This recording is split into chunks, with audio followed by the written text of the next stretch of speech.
हो गई है पीर पर्वत सी। क्लास 12 आज हम लोग पढ़ने जा रहे हैं हो गई है पीर पर्वत सी। एक गजल विद्या में लिखा गया है। कवि दुष्यंत कुमार हैं। दुष्यंत कुमार का जन्म 1933 ईस्वी में उत्तर प्रदेश के बिजनौर जिले के रायपुर नवादा ग्राम में हुआ था। इलाहाबाद विश्वविद्यालय में एमए की परीक्षा पास करने के बाद आप स्वतंत्र लेखन के रूप में अपना कार्य आरंभ किए। नौकरी के साथ साथ आप स्वतंत्र लेखन के रूप में भी अपना कार्य शुरू किए। दुष्यंत कुमार की साहित्यिक जीवन इलाहाबाद से शुरू हुआ। यहाँ की साहित्यिक संस्था परिमल की गोष्ठियों से वे सक्रिय रूप में भाग लेते रहे और नए पत्ते जैसे महत्वपूर्ण पत्र के साथ जुड़े। दुष्यंत कुमार की प्रमुख रचनाएं हैं सूर्य का स्वागत, जलते हुए वन का बसंत, आंगन में एक ब्रिज, दोहरी जिंदगी आदि इनकी प्रमुख रचनाएं हैं। आज हम लोग जो पढ़ने जा रहे हैं दुष्यंत कुमार का हो गई है पीर पर्वत सी। पीर मतलब होता है दर्द।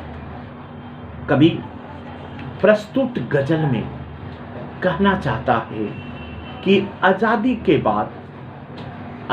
के बाद आम आदमियों का जो दर्द है वो पर्वत के समान हो गया है। आजादी से पहले ये राय के बराबर था। राय जो सबसे देखने में सबसे सूक्ष्म होता है, छोटा होता है, दर्द आजादी से पहले राय के बराबर था, लेकिन यही दर्द आजादी के बाद पर्वत के समान हो गया।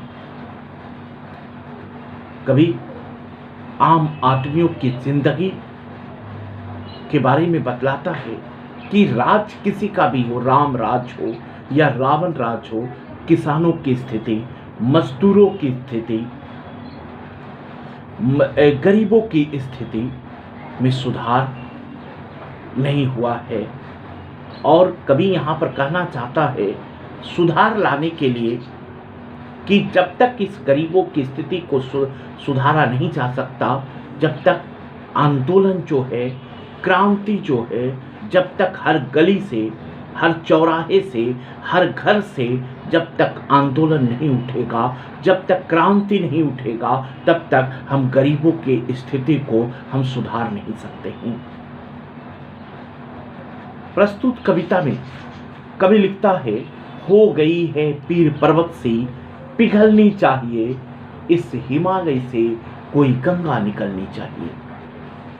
आज ये दीवार पर्दों की तरह हिलने लगी है, आज ये दीवार पर्दों की तरह हिलने लगी, शर्त लेकिन थी कि बुनियाद हिलनी चाहिए।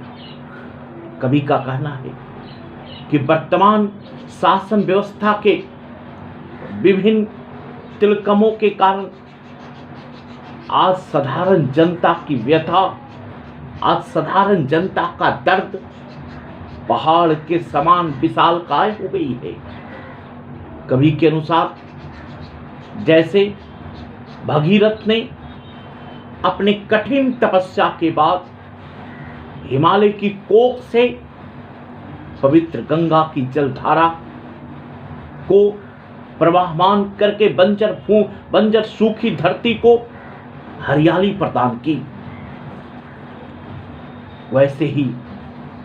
वैसे ही समाज में ऐसे व्यक्ति की आज आवश्यकता है जो अपनी प्रतिभा एवं तेजस्वी, अपनी प्रतिभा एवं अपने कर्तव्य की ललकार एवं झंकार से अत्याचार एवं शोषण रूपी पहाड़ को पिघलाकर समाज में निर्मल गंगा की धारा बहाकर मंगल और खुशहाली का वातावरण का निर्माण करें। आज समाज में ऐसे लोगों की जरूरत है जो समाज में गरीबों, मजदूरों, किसानों के दर्द को कम करें, किसानों, मजदूरों और श्रमिकों के दर्द को समझे। आज समाज में ऐसे व्यक्ति की जरूरत है। जिस तरह भगीरथ हिमालय कठिन तपस्या करके हिमालय की कोख से, हिमालय की दुर्गम चोटियों से गंगा की धारा प्रभावित करके भारत की भूमि को, भारत की बंजर भूमि को उपजाऊ किया, उसी तरह आज ऐसे लोगों की जरूरत है जो लोगों की दर्द को कम करें। कवि के अनुसार आज अत्याचार एवं अनाचार के विरुद्ध जन रोष दिखलाई पड़ रहा है, किंतु क्षणिक उत्तेलन के बाद मूल ढांचा ज्यों का त्यों बना रहता है। कवि की आकांक्षा है कि जब क्रांति इतनी प्रबल वेग से उठे कि समूचा शोषण तंत्र नष्टो नाबूद हो जाए, पूरा शोषण तंत्र बर्बाद हो जाए, तब इस देश में श्रमिकों और किसानों की स्थिति में परिवर्तन आ सकता है, तब मजदूरों की स्थिति सुधर सकता है। हर सड़क, हर गली, हर नगर, हर गांव में हाथ लहराते हुए हर लाश चलनी चाहिए। सिर्फ हंगामा खड़ा करना मेरा मकसद नहीं। कभी कह रहा है सिर्फ हंगामा खड़ा करना मेरा मकसद नहीं, मेरी कोशिश है कि सूरत बदलनी चाहिए। यहां पर कभी जनमानस की एक ऐसे उत्तेलन को स्फुरन करना चाहता है, ऐसे जनमानस की ऐसे उत्तेलन को जागृत करना चाहता है जिससे मुर्दों में भी जान फूंकने की शक्ति हो, लोग उमंग के साथ नवीन परिवर्तन को लाने में सफल हो सके। कवि का कहना है कि शोषक वर्ग का तंत्र इतना जटिल है कि उसे तोड़ने के लिए सारी जनता को सक्रिय सहयोग होना चाहिए। हर गली से, हर सड़क से, हर घर से क्रांति की आवाज उठना होगा, आंदोलन की आवाज उठाना होगा।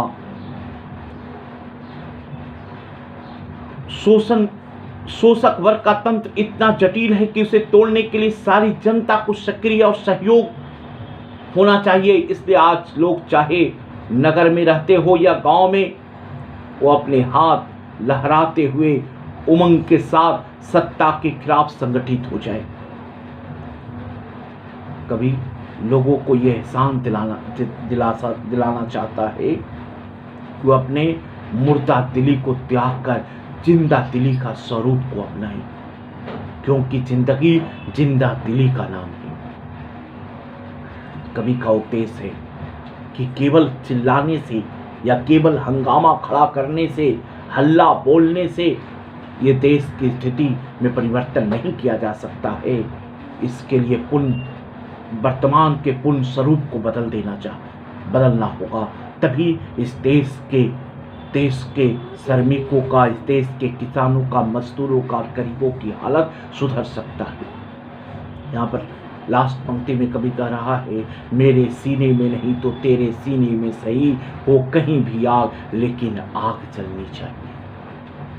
कवि के मन में देशवासियों के ऊपर होने वाले अत्याचार एवं अनाचार से मुक्त दिलाने की कामना है।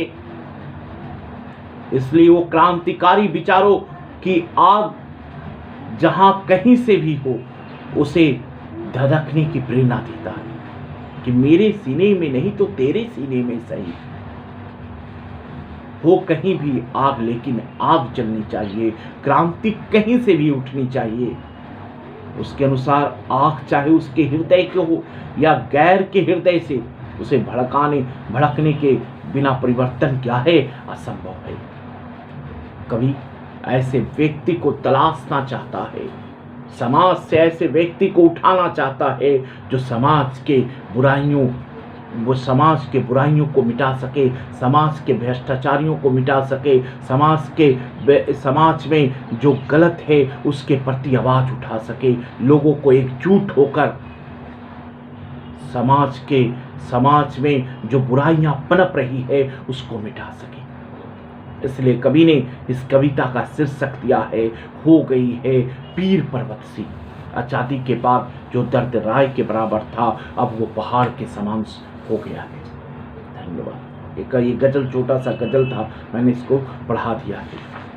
आप लोगों को मैंने पढ़ाया है मलबे का मालिक तुलसीदास कबीरदास के पद, हो गई है पीर पर्वत सी। मतलब 4 या 5 चैप्टर आप लोग का कंप्लीट हो गया है। Thank you.